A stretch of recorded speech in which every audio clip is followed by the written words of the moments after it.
안녕하세요. 과학체험반 세 번째 시간 아주 먼 옛날, 오늘은 한번 화석 얘기를 해보도록 하겠습니다. 오늘은 과거를 아는 방법들에 대해서 한번 설명해 볼 거예요. 그리고 그 중에 하나 화석에 대해서 얘기하면서 화석이 만들어낸 조건과 기준 한번 분류하고 설명할 수 있도록 설명을 해보도록 할 거고요. 또한 그렇다고 했을 때 우리나라는 과연 진짜 어땠는가, 우리나라의 과거 모습들, 과거 특징에 대해서 한번 얘기해 보도록 하겠습니다. 과거를 아는 방법, 맨 처음 뭐가 있을까요? 과거를 아는 방법, 먼저는 상대 연대, 이 단어까지는 우리가 좀 어려울 수 있지만 과거에 일어났던 지질학적 사건 발생 순서나 지층, 암석 생성 시기를 상대적으로 나열해가지고 과거를 아는 방법이 있습니다. 예를 들어서 여기 A 지역에서 조개 껍데기 화석이 발견됐어요.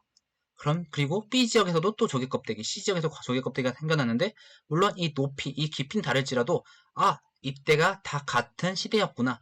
같은 암석, 같은 광물, 같은 화석, 혹은 이 중간에 마그마가 지나갔던 흔적이 있을 수 있고요. 이것들을 통해서 이 지층이 쌓였을 때가 같은 시대였구나를, 같은 발생 순서였구나를 우리가 알 수 있는 거죠. 이때 화석은 하나의 키, 하나의 열쇠 역할을 합니다. 오늘 우리가 앞에서 발굴했던 화석 역시도 보면은 고등, 조개, 다슬기, 조개, 꽃게, 불가사리, 해양에서 나오는 생물이 되겠는데요. 해양이나 민물. 그럼 즉, 이 지층이 쌓였을 때는 바다겠구나, 민물이었구나.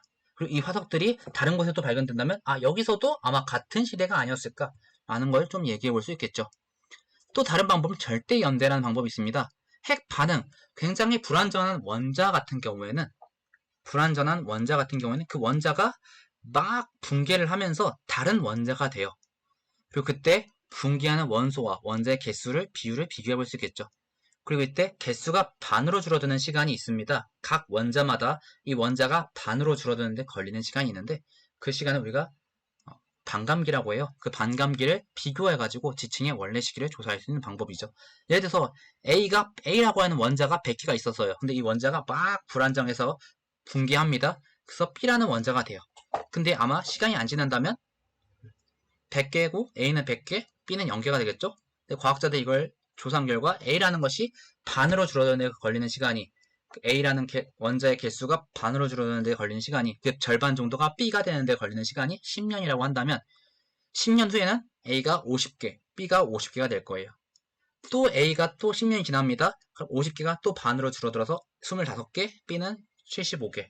이 개수 비를 따라서 얘가 실제로 몇 년이 지났구나를 또 알 수 있겠죠. 화석 얘기를 좀 해보겠습니다. 화석, 지질시대에 살았던 생물의 유해나 흔적을 말하는데요. 이 화석의 조건은 일단 단단한 부분이 있어야지 매몰되고 쌓이고 눌려도 붕괴되거나 망가지거나 가루가 되거나 하지 않겠죠. 만약 말랑말랑한 부분 혹은 피부 같은 부분들이 있다면 굉장히 화석을 남기가 쉽지 않을 거예요. 그리고 빠르게 매몰돼야 할 겁니다. 천천히 매몰되면서 그 안에 썩거나 박테리아들이 들어가서 이 피부나 뼈를 갉아먹거나 한다면은 좀 만들어지기 힘들겠죠. 그리고 빠르게 매몰되지 않으면은 그 위에 다른 생물이 밟고 지나갈 수도 있겠고요. 화산이 폭발하면 그 화산이 또 덮을 수도 있겠고, 갑자기 거기에 홍수가 들이닥쳐서 물이 또 스며들면 또 변형이 일어날 수 있겠죠. 그리고 화석화, 돌처럼 그 흔적이나 유해가 굳어지는 현상이 있어야 될 겁니다. 이 세 가지 조건이 있다면은 이 생물의 유해나 흔적은 화석이 될 수 있다. 그 화석의 종류는 표준 화석이라는 화석이 있어요. 지질세를 구분하는 기준입니다. 이 화석들은 이 화석이 된 생물의 유해나 흔적은 그 시대만 볼 수 있어요. 예를 들어서 공룡, 지금 볼 수 없죠. 공룡은 중생대만 살았던 생물로서 공룡 화석이 있다면 이 지층은 아마 중생대 때 아마 쌓였겠구나. 매머드, 역시 신생대에만 볼 수 있었던 생물로서 매머드 화석이 발견되었네? 이건 신생대에 쌓였던 화석이구나.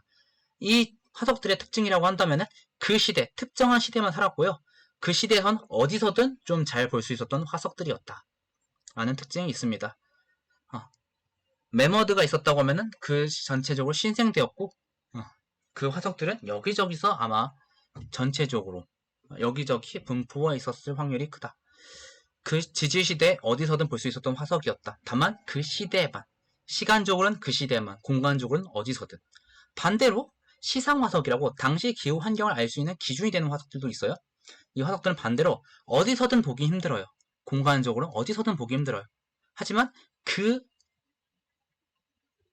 시간을 따지면은 지금도 볼 수 있어서 이게 있었다면 그 시대는 이게 이런 지역이었구나. 예를 들어 고사리 같은 경우에 지금도 볼 수 있죠. 하지만 고사리는 따뜻하고 습도가 높은 곳에서만 사는 생물이기 때문에 고사리 화석이 나왔네? 여기가 아무리 춥고 건조한 지역이라도 온난 따뜻하고 습도가 높은 지역이었구나. 조개 같은 경우에도 여기가 바다였구나. 지금은 높은 산일지라도 혹은 건조한 사막일지라도 조개 화석이 나왔다는 것은 이 지층이 쌓였을 시대에는 그 기후가 그 환경이 바다였구나 혹은 고사리라면 따뜻하고 습도가 높은 곳이었구나 를 알 수 있게 되는 거죠. 그 외에도 내용물이 녹아서 겉모양만 남은 몰드라고 하는 화석 종류도 있겠고요. 그 몰드에 다른 물질, 예를 들면 석회질 물질이라든가 다른 물질들이 들어가서 원래 화석 모양이 된 것은 캐스트라고 합니다.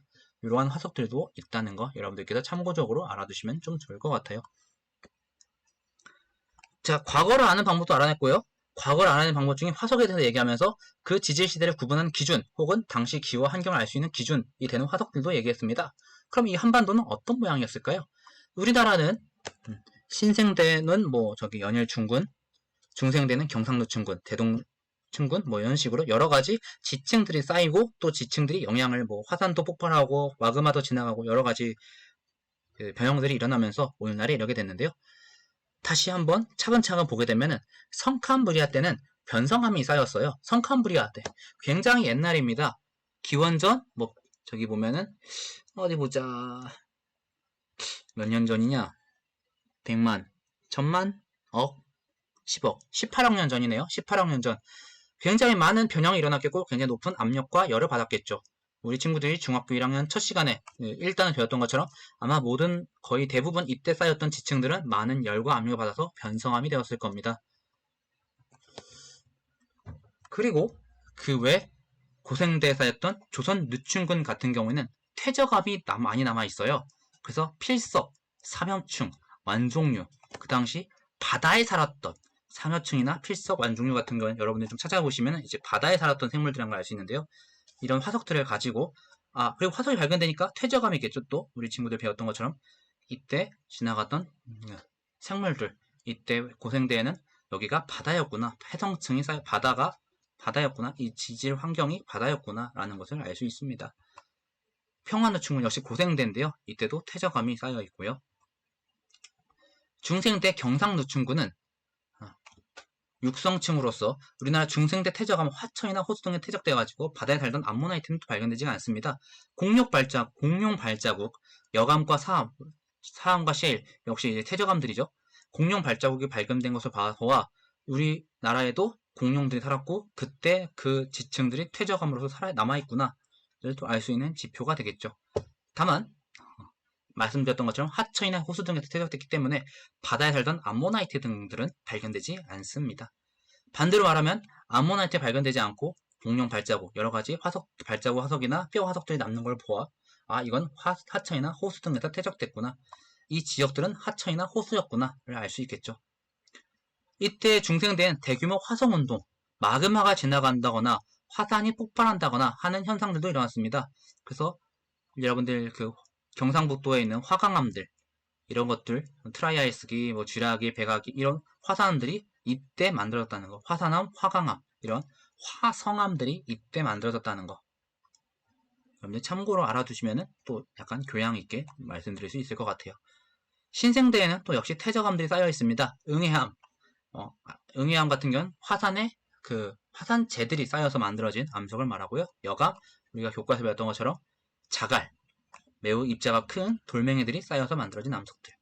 이런 식으로 많은 암석들이 쌓이고 퇴적암이 또 열과 압력을 받아 변성암이 되고 그 안에 마그마가 지나가면서 화성암이 만들어지고 또 퇴적암이 쌓이고 이런 식으로 여러가지 그리고 그때 발견되는 화석들을 가지고 이게 바다였구나, 하천이었구나, 호수였구나 등등을 알 수 있겠죠. 자, 오늘은 아주 간단하게 화석에 대해서 보면서 그 과거를 아는 방법, 핵 반응으로 통한 원자의 변화, 그리고 화석에 대해서 얘기하면서 그 화석이 나타내는 알 수 있는 것은 그 시대의 지질, 환경이나 혹은 그 시대가 언제 지층이었느냐를 알 수 있고 그걸 토대로 우리나라 한반도의 지질들, 우리나라 한반도의 옛날 모습들을 한번 설명해 봤습니다. 한번 얘기를 해봤는데요. 자, 이 얘기들 가지고 다음 시간에 아쉽게도 우리 유튜브 친구들하고는 우리 유튜브를 보고 있는 반다리 친구들하고는 얘기하기 어려울 것 같은데 이 이야기들 가지고 지구가 만들어지고 지금까지 오늘 한반도에 대한 내용을 있다면 다음 시간에 지구에 대한 내용들을 한번 영상으로 보도록 하겠습니다. 오늘 너무나도 수고하셨고요. 다음 시간에는 한번 또 더욱더 확장하여서 그럼 지구는 어떻게 만들어졌을까? 지구가 만들어지고 오늘날까지 어떤 생물들이 오고 가고 어떤 지층들이 쌓였고 이런 얘기를 한번 해보도록 할게요. 오늘 너무나도 수고하셨고요. 다음 시간에 보도록 하겠습니다. 너무나도 수고하셨습니다. 다음 시간에 또 보죠.